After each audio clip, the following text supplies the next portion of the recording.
While the Ravens have soared high since that team could not have gotten off to a better start. You'll be on this journey with me.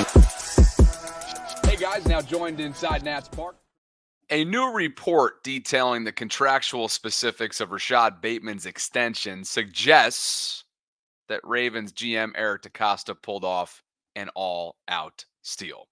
So we're going to get into that and more coming up in this episode, which is presented by my friends at BetUS. BetUS, America's favorite sportsbook and casino. Live betting and racebook. We're celebrating 30 years with a historic offer. A 125% sign-up bonus on your first 3 deposits. Plus 10% gambler's insurance. Get started today. BetUS, where the game begins. Shout out BetUS. They've been with me and sponsoring the channel for a while now, since the beginning of last football season. They're the #1 online sportsbook. They're currently offering a 125% deposit match. That's up to $2,500 on your first 3 deposits. That means if you invest $500 right out of the gate, you're going to have $1,250 to play with. BetUS has 24/7 customer service at your beck and call and 24-hour payouts. So you can click the top link in the description of this video to receive your bonus. And right now you can see on betus.com, the player position for this year's Mr. Irrelevant are posted. The odds, quarterback leading the way at plus 300. Defensive line or edge, offensive lineman both at plus 500. Cornerback and wide receiver at plus 600. But I wanted to take you inside the website to show you what I've been looking at specifically as it pertains to the Ravens and look at all the different categories that you can choose from. Again, this is betus.com. There's a link that's included in the show notes below. I'm going to break this thing down by, player drafted in terms of the team. So right at the top of the list, and you've got a ton to choose from. Bo Nix, Brock Bowers, Caleb, which is not even worth it. J.J. McCarthy, a lot of quarterbacks. Jaden Daniels on this list, right? Penix, Xavier Worthy. The Raven hosted him on a top 30 visit. I want to stick with running back. I think it's going to be a mid-round running back.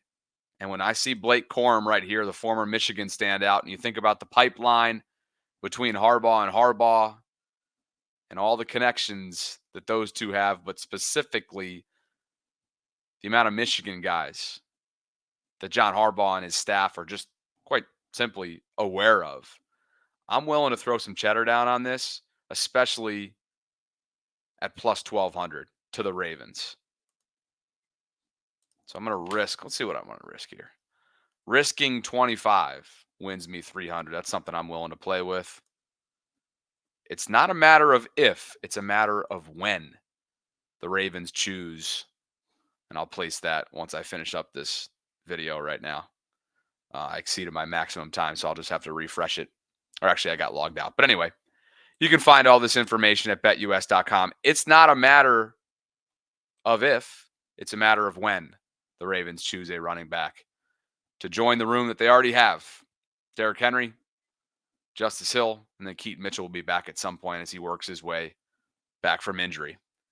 The task at hand today is related to this piece of news that came out earlier this afternoon as I taped this around 6 o'clock on Wednesday, April 24th, a.k.a. the eve of the 2024 NFL Draft. The Ravens announced a contract extension for Rashad Bateman that now ties him to Baltimore through the 2026 season. A player who's entering year 4, a player who obviously has underperformed both production-wise and availability-wise. We all know this. At the same time, when you speak of upside, when you speak of flashes that we have seen, and when you speak of the belief, the organizational belief that is, that they have in their former first rounder, there's a lot to like. At the same time, you don't know. There's a lot of uncertainty when it comes to Rashad Bateman. What we do know, based on Spencer Schultz reporting, and Spenny, shout out at Ravens for Dummies on Twitter, has been all over not only the Bateman conversation, but if you go all the way back to the pre-November 1st trade deadline and the buzz surrounding Derrick Henry, he and Cole Jackson had a great sense, a great pulse for what was happening at that time. Here's what he has today. And first and foremost, he was the first out on top of the Bateman conversation to begin with. But the figures that he's being told, 3 years, 15 million. Now he's not sure if that's incentives included or not. I'm sure we'll have those final figures in the near future. Brian McFarland, Ravens salary cap analyst, quote tweeted him and said, this seems remarkably cheap. That was my first thought. Would have expected more in the range of $8 million per year, given that they arguably replaced the 5th-year option, which is over $14.3 million. And they get an additional year from Rashad. Let's just say, though, that for the sake of this exercise, Spenny, as he has been in recent history, is being fed the correct information, the accurate information with these figures. That's a steal. That is a steal and a half. Think about what Rashad Bateman has been. Again, we'll get to the statistics in just a bit. But for the 5th-year option, and a deadline of May 2nd, by the way, to be totaled at $14.3 million. And you're going to extend this guy and keep him in Baltimore and bet on his health and bet on the flashes, bet on what you've seen on tape. I mean, you want to talk about low risk, high reward? Eric DeCosta deserves major credit. I know some of you can't get past some of the off the field stuff, some of the social media antics, the lack of production, the lack of chemistry between he and Lamar, and I get it. I do understand that. But at the same time, can you look at it positively and put a spin on it and respect that these figures are incredibly economical and come with value in terms of what you think this player could be? Could he be this year's Brandon Stevens, if you will, who develops in a year 3? It's year 4 for Rashad, but it was year 3 a season ago that Brandon really had a breakout season. We caught up with Steve Smith Sr., former Ravens wide receiver at the Super Bowl in February a couple months ago. I thought he had some interesting insight on Rashad. Critical of Bateman when and I just said, he's not consistent. And some people in Baltimore, and I believe I heard that, he kind of didn't like it. And, some of the players don't like what I say. And here's my response. It isn't personal. Am I a perfect route runner? Absolutely not. I've made some of the best passes and plays I've made are mistakes in the routes. However, I watch film, and I allow the film to create my opinion of you. Yeah. And so sometimes if you don't like my opinion, I just say put some better stuff on tape. Yeah. But Bateman this year, I believe he did some excellent things. He's going across the middle. He was doing some things that he wasn't doing. Yes, he's been open, but you also got to understand too, even in. Oops. Sorry about that. I just cut off Steve. Let me finish that. Even in a championship game, Lamar was picking sides, and because of the consistency of the rush and the pressure, he wasn't able to always go to this 3rd and 4th read. Okay. And so that's not Lamar's fault, and that's not the receiver's fault. That's called. It's that that's your read number 3. No, that's called the good defense. The defense is okay. pressuring you where it's not allowing Lamar to go get to all his progressions because of the pressure, the hurry up. You can't knock that. That's just what it is.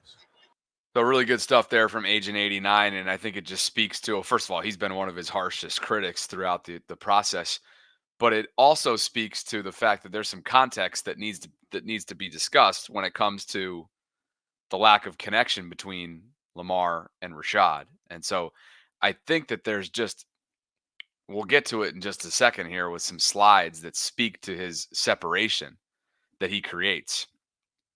But I think that there's a lot of room for optimism in terms of who Rashad can still become in this league and who they thought he would become sooner, if not for health and other circumstances. But just so you're clear, that 5th-year option, had they picked it up, would have come in at 14.345 million. Instead, according to Spenny's numbers, which still need to be confirmed, 3 years at 15 million. That, ladies and gentlemen, is a steal and a half for the Ravens front office. And most importantly, is a low risk, high reward situation for the organization to be in. Let's bet on Bate. He's coming off his first full healthy season as a pro. He's shown flashes. The tape and the statistics and the measurements tell you that he's got all the upside in the world. We really feel like he can be a solid wide receiver too for us. We're confident in Zay. And let's see what happens here over the next couple of years. And they're not on the hook. Right? This isn't a high risk situation for Eric DeCosta and the Ravens. It's a win. That's what it is. It's a win. Now I know this right here is called underperforming. This is underwhelming. And this is not living up to expectations as a former first round pick. Okay. Just over 1,100 yards receiving in his career through 3 years. 4 touchdowns to date. Targeted just 152 times. Okay. This is nothing about this jumps out at you. Nothing about this is sexy. Nothing about this is honestly, you hate to see any of this. But some of this has been, again, due to injury. Some of this has been due to usage. But while you can't get too sucked into this, you also need to remember, okay, this is a guy who clearly has a lot of potential, but the fit has yet to take shape. The fit has yet to consistently come to fruition for the Ravens. Now, remember this from last year through week 13? It charted wide receivers in single coverage. Okay, a minimum of 175 routes. And separation was graded on a -2 to a +2 scale. Okay, so you've got separation facing single coverage over the percentage of routes against single coverage. And look at where Bate ranked through 13 weeks of football a season ago. 4th in routes against single coverage, top 20 in separation. And as Ravens Flock 20 tweeted at the time, this was December of 2023, how is he not a focal point in the passing game? Certainly takes 2 to tango, but these are the numbers right here that I think show up on tape, right? The suddenness off the line of scrimmage, the polished kind of route running ability that comes with Rashad. We know he's smooth out there. He's got some yak ability, some straight line speed, and he can flat out make you look silly as an opposing DB. Now, if that's not enough for you, look at week 14. A week later, he's way out. This was charting raw PFF separation grade over, what's the other one? Catch point and yards after the catch grade. So production obviously was below average, which we already know based on the statistics. But look at where he was in terms of just sheer separation. Not a receiver in the league, Tyreek Hill included, Garrett Wilson included, Mike Evans, CeeDee Lamb, Jalen Waddle, Justin Jefferson, some of the game's greats, created more separation successfully. Well, maybe not successfully, but created more separation than Rashad Bateman. That's the type of optimism that I would think is giving the Ravens hope, and they're willing to bet on 7 in year 4 and beyond. Look at this chart. I remember seeing this, giving it a double, triple, quadruple take. That's a hell of a chart to be on, and that speaks for itself. It takes 2 to tango. You have to, and again, I know I have been one of Rashad's biggest critics, some of which, maybe even the majority of which, in my estimation, has been not calculated, has been justified. But I also like to make it really clear, and there's no bouncing around the topic. Rashad Bateman has ridiculous potential and ridiculous upside that he has not realized yet in the NFL. The Ravens are absolutely willing and hopefully able to find out and start to see the fruits of that labor by betting on Rashad starting in year 4. Pretty wild statistic here, kind of pathetic, to be honest. But the Ravens have drafted 6 wide receivers in the first round throughout their 27-plus year history as a franchise. Bateman is the first to get a second contract with Baltimore. Others have gone into, other deals outside of Baltimore. But Rashad's the first to receive a second contract with Baltimore. Now, if Greg Roman leaves a year prior, like if they part ways with Giro 1 year prior, and I know a lot of you feel like they held on to him 1 year too long, I would guess that this first receiver would have been Marquise Hollywood Brown, and Bateman would have been the second. But we know Marquise went elsewhere on draft night a couple years ago to Arizona. Didn't exactly work out well for him. So Bateman becomes the first former first-round pick in Baltimore at the wide receiver position to earn a second contract with the Ravens. Not exactly a prideful list. The last 5 first-round draft picks by Eric DeCosta in his front office. Bateman in that same draft back in 21, Oweh. Kyle Hamilton and Tyler Linderbaum in 22. And then, of course, Zay Flowers, who's looking to be and follow up on the best statistical season by a Ravens rookie at the wide receiver position in franchise history. So that is that. I appreciate you guys for dropping by the channel. Bateman is here to stay. We can put all the trade talk and the buzz and the rumors to bed. And now the Ravens are going to be betting on him. And all we can really do is hope for the best. The statistics, the eye test, and many other things definitely bring up significant question marks on Bateman. But at the same time, like I've mentioned a couple times now, it's a low risk, high reward move that the Ravens are willing to take a gamble on. Thanks to Deborah Cerisi and Toei Furry for for supporting me and the channel through Patreon this month. I appreciate you both. Thank you for believing in what I'm building here in Baltimore and beyond. And if you guys are interested in doing the same, perhaps take a look at Patreon to see what I'm offering by visiting patreon.com/Bobby Trosset. It really helps me out on the back end. It's a great way to support what I'm doing. So with that, if you haven't already done so, like this video if you enjoyed it, subscribe to the Bobby Baltimore YouTube channel, and catch us for our 3rd annual NFL Draft Marathon live stream party coming up at 7 o'clock on opening night. Celebrate the first round, Thursday, April 25th.